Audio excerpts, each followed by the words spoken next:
शनिवार की सुबह ताज अवलोकन करने वाले उन सभी पर्यटकों के लिए एक अविस्मरणीय बन गई, जिन्होंने राग की अनुपम तस्वीर को अपने संगमरमरी हुस्न में समेटे दुनिया का 7वां अजूबा ताजमहल और त्याग, तपस्या और तप से दुनिया भर में अपनी विशेष पहचान रखने वाले दिगंबर जैन संत मुनि श्री 108 सुधा सागर जी महाराज जैसे वीतरागी मुनिराज का अद्भुत संगम देखा।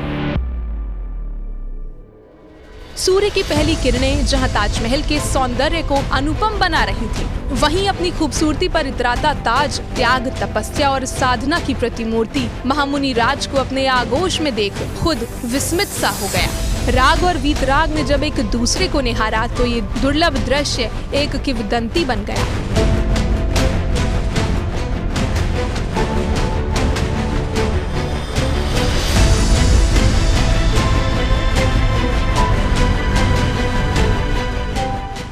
मुनिराज ने जब ताज में प्रवेश किया तो लगा कि उनका ये अवलोकन कुछ ही पलों का होगा, लेकिन ताज बनावट और इसके इतिहास में उनकी दिलचस्पी को देख हर कोई आश्चर्यचकित सा दिखा। महामुनि ने ताज की नक्काशी, ताज मीनार और ताज की वास्तुकला के साथ इसके इतिहास की बारीकी से जानकारी दी।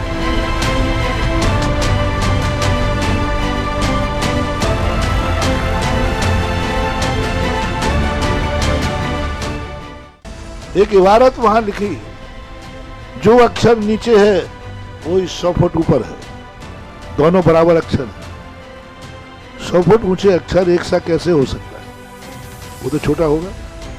लेकिन नीचे का वही अक्षर बना और वही 100 फुट ऊपर देखा, एक समान है। कौन सा दिमाग होगा?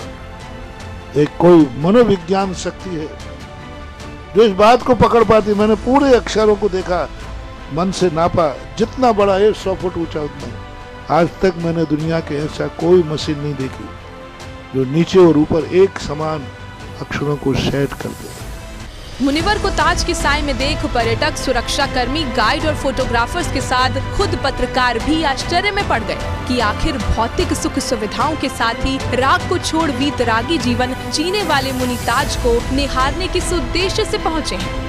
सबके मन में एक सवाल भी था कि मुनिवर मोहब्बत की इस निशानी में आखिर खोजने क्या आए हैं। इसका जवाब मिला ताज के साए में हो रहे मुनिवर के प्रवचनों में। जब मुनिवर ने ताज की जो व्याख्या की तो समझ में आया कि आखिर उनके भाव क्या हैं। उन्होंने ताज के सौंदर्य को अपने शब्दों में उकेरते हुए इसे मनोविज्ञान का तीर्थ बताकर 400 साल पुराने कारीगरों को प्रशंसा रूपी पुष्प भी अर्पित किए और शहंशाह शाहजहां की अपनी बेगम के प्रति बेपनाह मोहब्बत को भी उकेर दिया।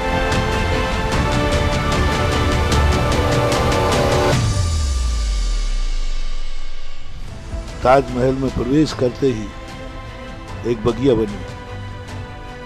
बगिया का हर फूल नीचे की तरफ है, जो ये कह रहा है इसके मरने का मुझे भी शौक है।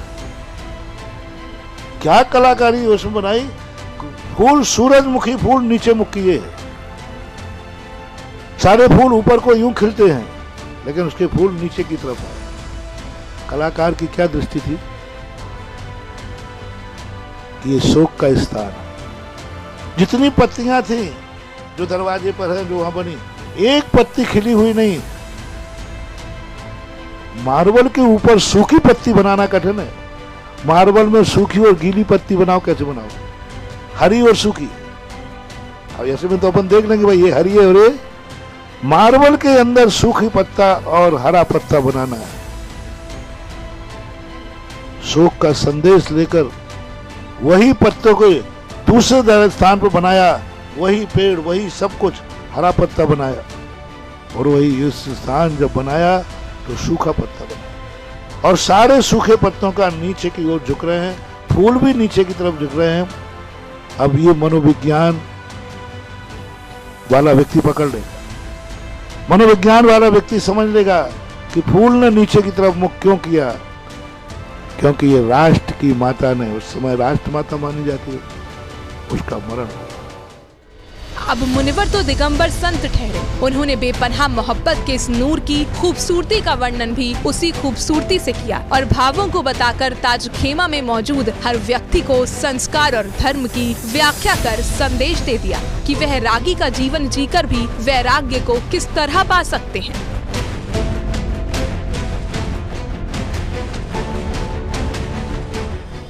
बेपनाह मोहब्बत की तामीर ताजमहल का नूर तो पर्यटकों के लिए आश्चर्य है ही, लेकिन रागी ताज के आगोश में दिगंबर वेशधारी मुनिवर भी लोगों के कौतूहल का केंद्र थे।